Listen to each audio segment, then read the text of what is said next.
नमस्कार, स्पॉटलाइट देख रहे हैं आप और मैं हूं आपके साथ अभिषेक। उत्तर प्रदेश की कांवड़ यात्रा लंबे समय से धर्मनिरपेक्ष दलों के निशाने पर रही।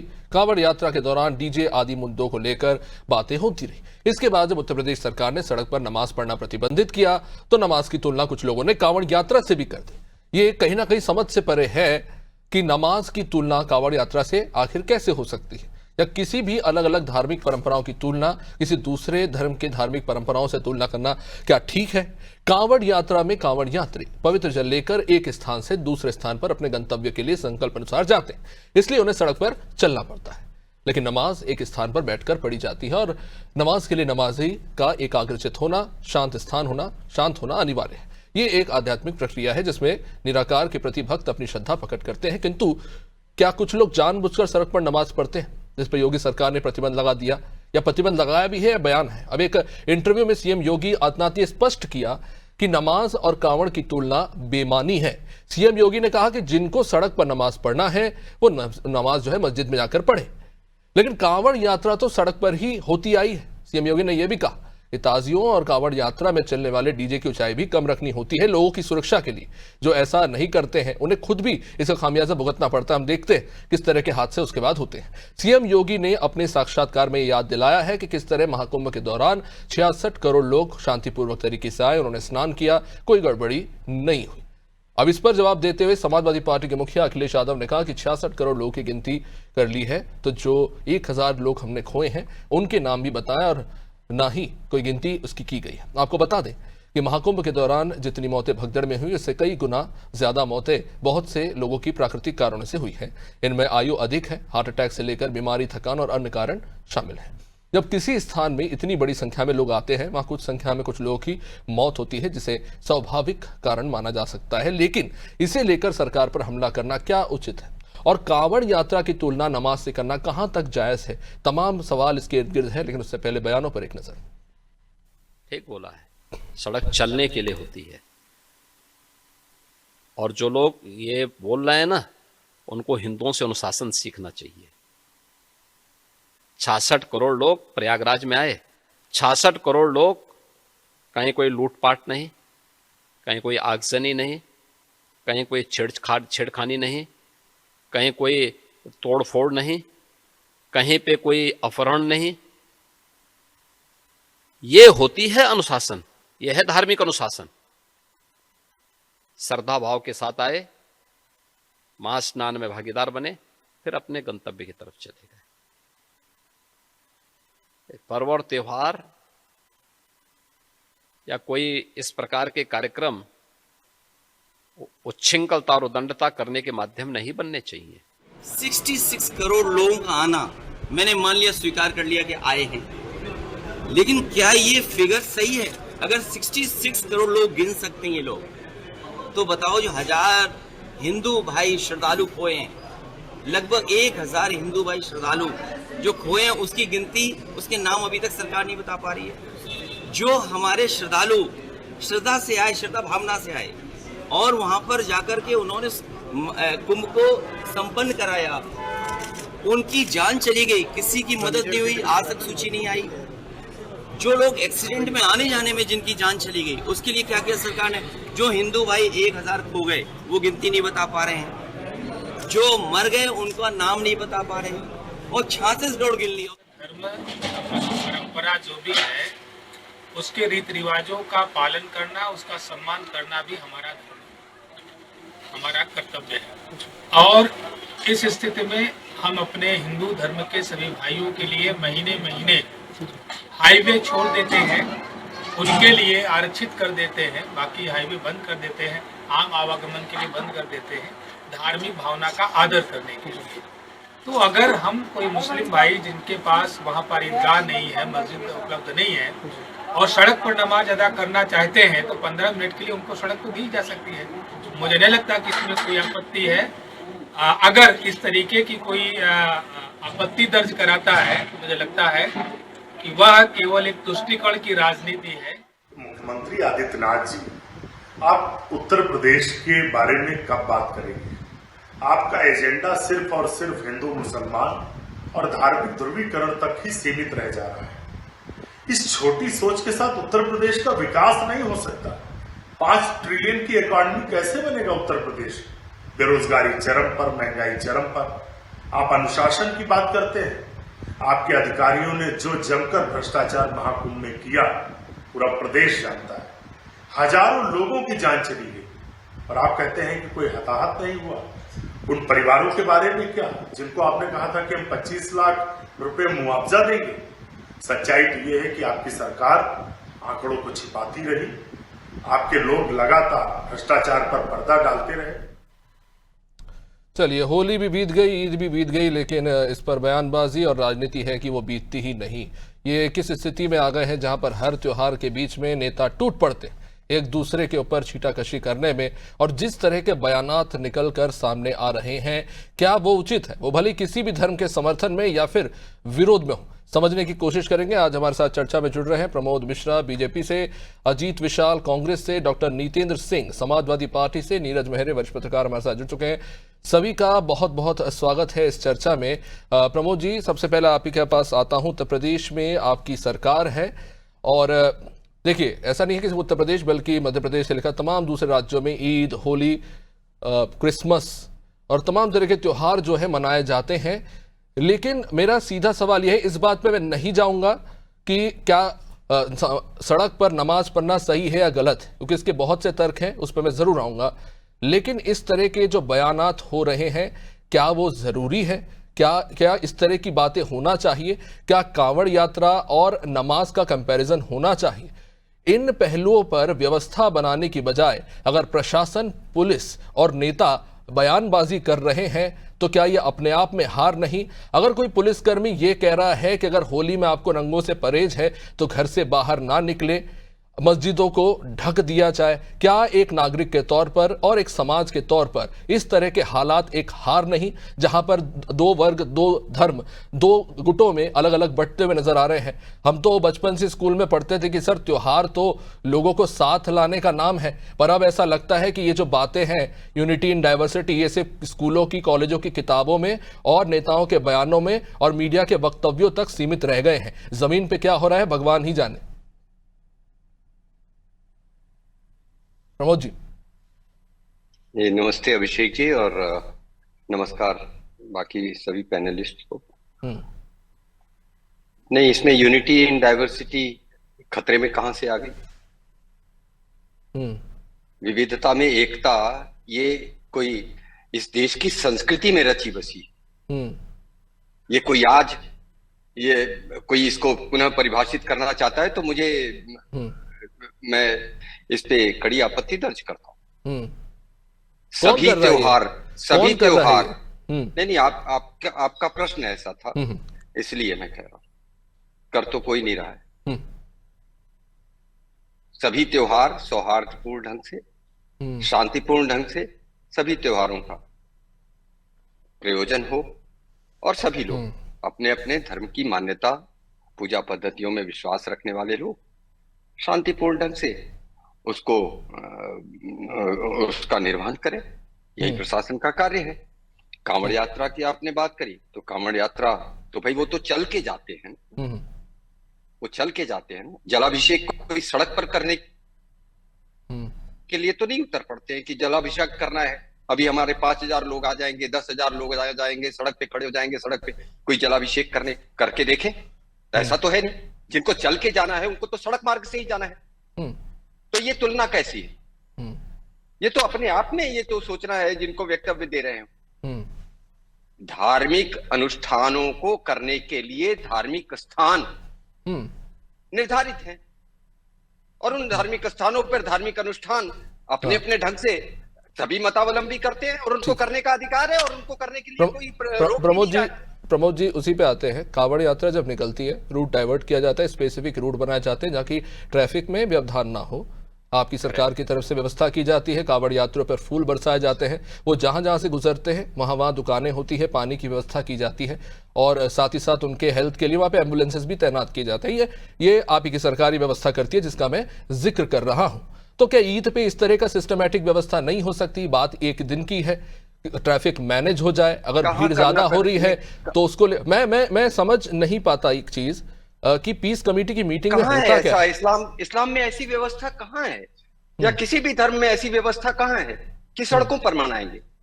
मैं कह ही नहीं रहा सड़क में बनाइए सर नमाज। नहीं, आई एम सेइंग कि फिर ऐसी मुद्दा क्या व्यवस्था हो कि भीड़ इकट्ठा ही ना हो। नहीं, ऐसी व्यवस्था जब कुंभ में जा रहे थे लोग, तो यही राजनीतिक प्रतिद्वंदी हैं जो ये कह रहे थे कि सड़कों पर रास्ते जाम हो जा रहे हैं, सरकार व्यवस्था नहीं कर पा रही है। और अब आप कह रहे हैं कि 15 मिनट 20 मिनट आधे घंटे 1 घंटे के लिए आप सड़कें रोक दीजिए, भर दीजिए और पूरा का पूरा जाम लगा दीजिए, और फिर आप कहिए कि अब सरकार व्यवस्था नहीं कर पा रही। ठीक, जवाब दीजिए। एक तरफ तो सभी लोग कहते हैं कि धार्मिक मान्यताओं को मानने के लिए आप अपने घर की दीवारों के अंदर या अपने पूजा स्थलों पर जाइए। तो डॉक्टर नितिन जी क्या कहेंगे इस पर?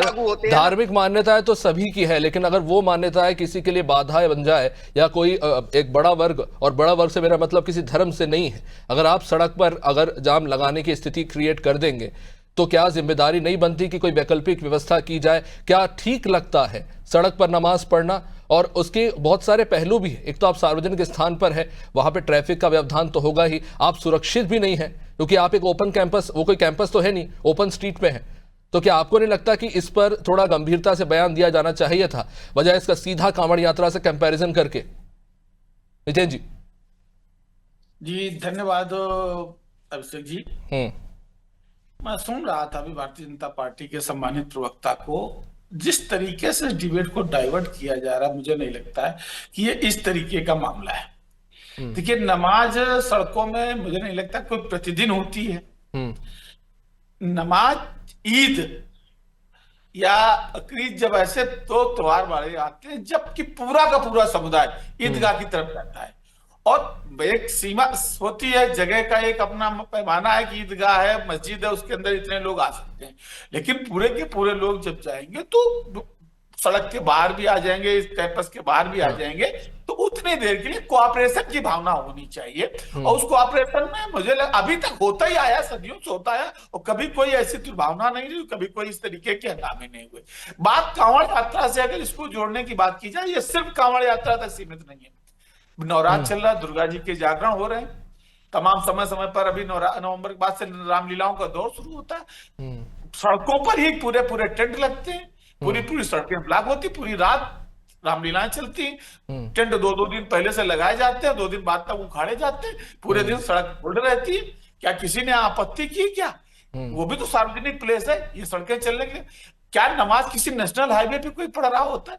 जो नमाज पढ़ने जाते हैं मस्जिदों में, ईदगाह की नमाज की मस्जिद होती, और ज्यादातर सब शहरों में, महानगरों में, या कोई ऐसी जगह होती है, आबादी का क्षेत्र होता है, हो सकता है कि वहां के आसपास से पासिंग सड़कें भी होती हैं। कोई नेशनल हाईवे नहीं होता है कि जहां लगातार ट्रकों का आवागमन, बसों का आवागमन होता है, और लोग कोऑपरेट करते हैं। सभी लोग ऐसा सहयोग करते हैं कि चलिए आज उनकी नमाज। यहां तक कि हम लोग भी देखते हैं, कोई आप जनसभा कर रहे हैं, मीटिंग कर रहे हो और आप भाषण कर रहे हैं, लेकिन अजान का समय हो जाता तो लोग कहते हैं 2 मिनट के लिए रोक दीजिए, अजान हो रही है। तो ये तो सामाजिक सौहार्द बनाने का तरीका है।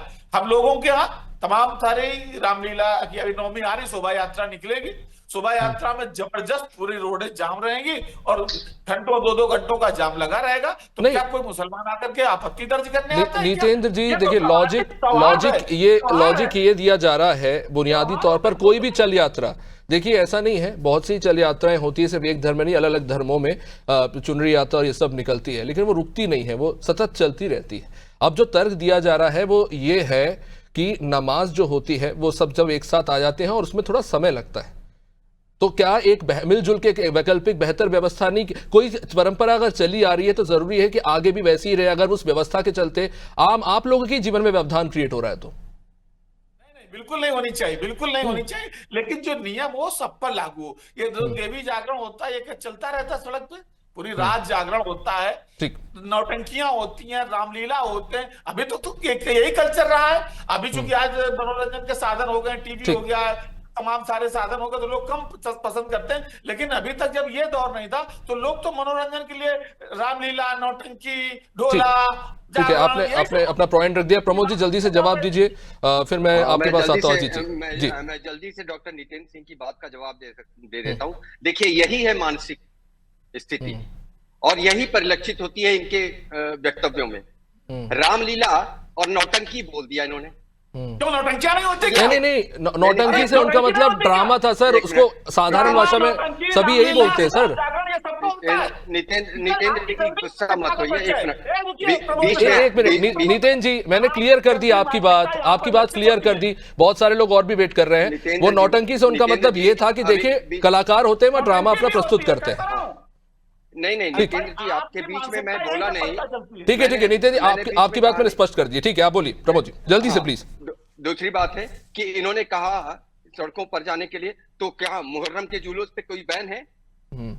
कभी हुआ है क्या? ताजिया निकलती है क्या? सभी सौहार्द से निकालते नहीं है?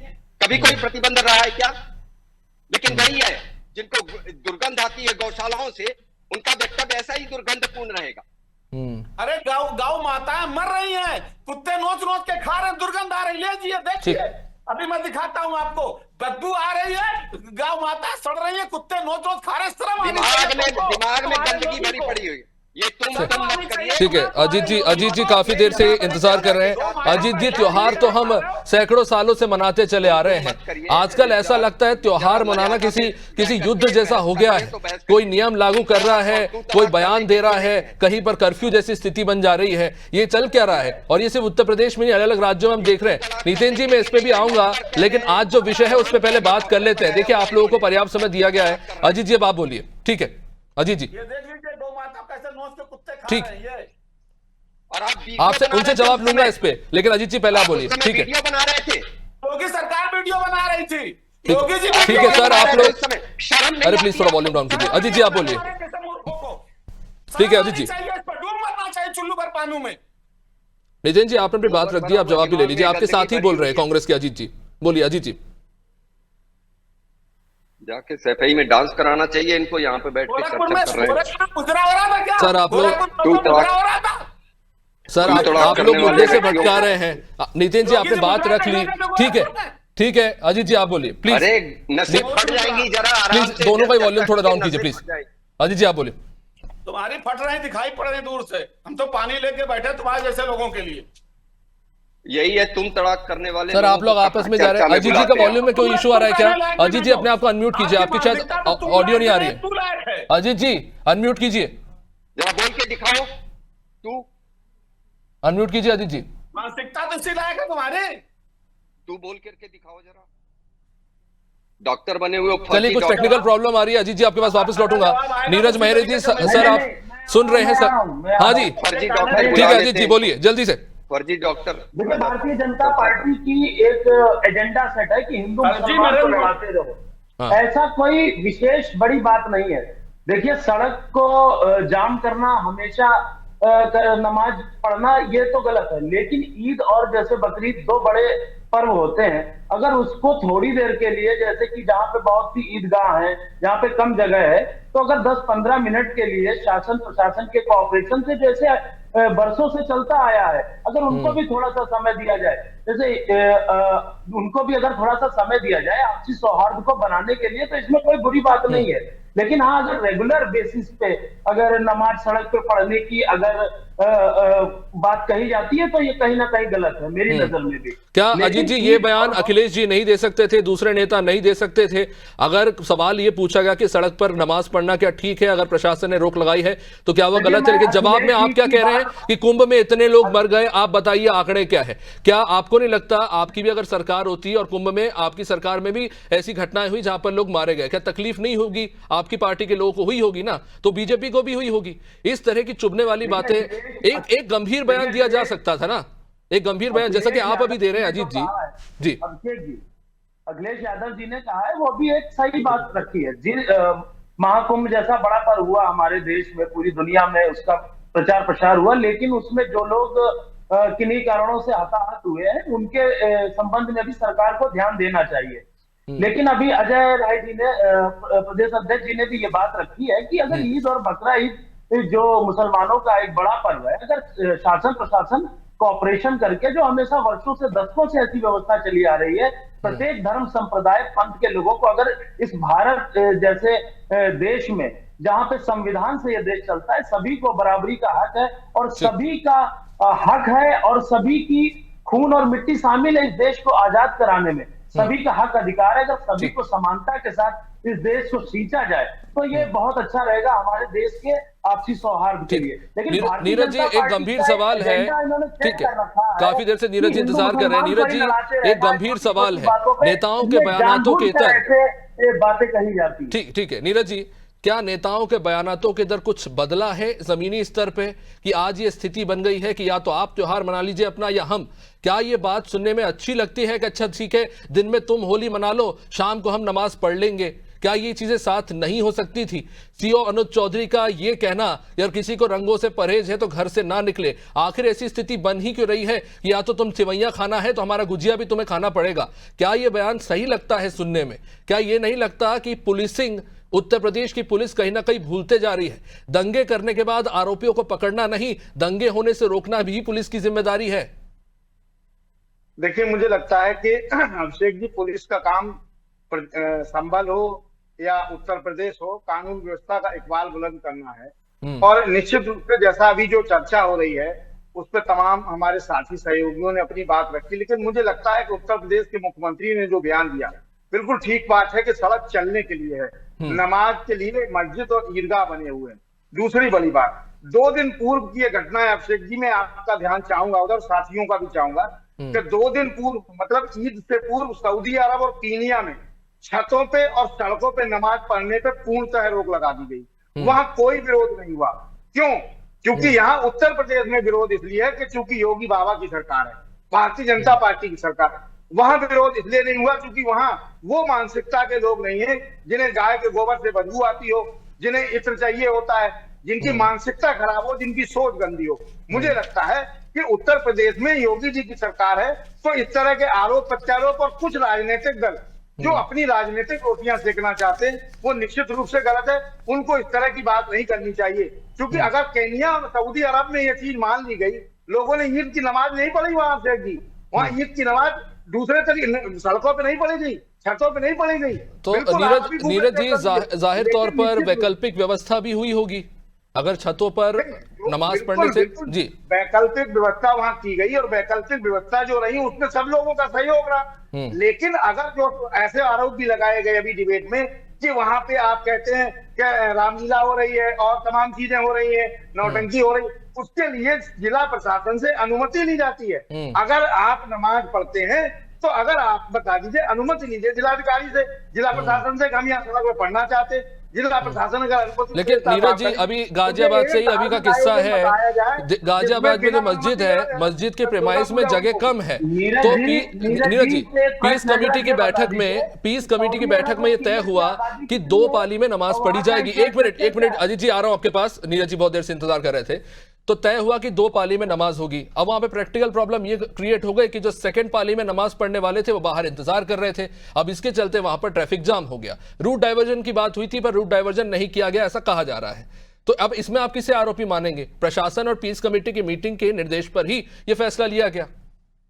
देखिए, पहली चीज, अगर पीस कमेटी और प्रशासन ने दोनों ने मिलकर फैसला लिया तो निश्चित रूप से वहां प्रशासन की गलती है। अगर वो प्रशासन वहां सहमत हुआ तो प्रशासन की नैतिक जिम्मेदारी है उस बात को पूरा करे। अगर वहां कोई घटना दुर्घटना हो जाती है तो आप आरोप लगाने लगते कि साहब उन्होंने स्वाद खराब कर दिया मुस्लिमों ने, ऐसा नहीं है। अगर जिला प्रशासन वहां मौजूद था तो जिला प्रशासन की नैतिक जिम्मेदारी थी, वहां जो इकट्ठे हुए, जो जाम लगा, उसको पहले से क्यों नहीं आपने तय किया होगा। निश्चित रूप से आपकी अनियमितता है ऐसे प्रशासनिक अधिकारियों के खिलाफ। प्रमोद जी, हाँ जी, प्रमोद जी, कहीं ना कहीं लग रहा है ना एक इंटॉलरेंस सा बढ़ता चले जा रहा है और इसके कई घटनाएं जो है देखने को मिली है। मैं जल्दी से इस पर जवाब चाहूंगा, क्योंकि एक तरफ आप कहते हैं कि हमारे गरबों में गैर हिंदू नहीं आएंगे।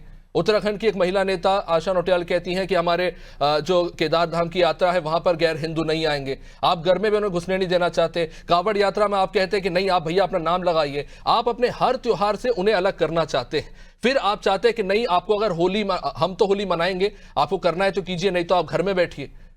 तो ये दोयम दर्जे की बातें क्यों हो रही है? और ये बयानात हैं, पब्लिक डोमेन में है, मैं अपनी तरफ से नहीं कह रहा हूं। नहीं, बिल्कुल आप अपनी तरफ से नहीं कह रहे हैं और ये पब्लिक डोमेन में है, बिल्कुल। तो उसके पीछे क्या दर्शन क्या है? वही तो सवाल है सर कि इस तरह के बयानों की जरूरत आखिर क्यों पड़ रही है? क्यों हमें डिवाइड करना पड़ रहा है? क्यों हम नामों के पीछे के सरनेम को ढूंढ रहे हैं? नहीं, उसके वो किस परिप्रेक्ष्य में और ये किस संदर्भ में है ये किस संदर्भ में है? वो थूकने भारतीय वाली जनता घटनाएं, पार्टी के एजेंडे वो को थूकने, जा रहा है कि हिंदू मुसलमान कब तक बांटा जाएगा? ठीक, कम से कम वोट बैंक के आधार पर नहीं बांटा जाएगा, ये स्पष्ट रखिए। MY समीकरण पर लड़ने वाले लोग चुनाव वो सोचे कि कब तक बांटेंगे। अरे मूर्खा, आपने 70 वर्षों तक चलिए ठीक है, चलिए ये बहस का शायद कोई अंत नहीं। बहुत बहुत शुक्रिया सभी का चर्चा में जुड़ने के लिए। समय अब इजाजत नहीं देता, इस चर्चा को आगे बढ़ाने के लिए बहुत बहुत शुक्रिया। क्या पता कब इस बहस का अंत होगा। एक समय था हम त्योहारों में खुशियां ढूंढते थे, अब हम त्योहारों में एक दूसरे के ऊपर निशाना साधने के नए नए चीजें ढूंढ रहे हैं। अजीब सी सवाल है, मन में आते जरूर हैं। त्योहारों को लेकर क्या इस तरह की चर्चा होनी चाहिए? जो तस्वीरें हम बचपन में अपनी किताबों में देखते हैं, आज बड़े होने के बाद वो क्यों नजर नहीं आती है? क्या होली हिंदू और मुसलमान मिलकर नहीं मना सकते? क्या ईद हिंदू और मुसलमान मिलकर नहीं मना सकते हैं? या क्रिसमस हिंदू और मुसलमान मिलकर नहीं मना सकते हैं? इसी सवाल के साथ इस कार्यक्रम को यहीं पे देंगे विराम। देखते रहिए अनाज़ टीवी। नमस्कार।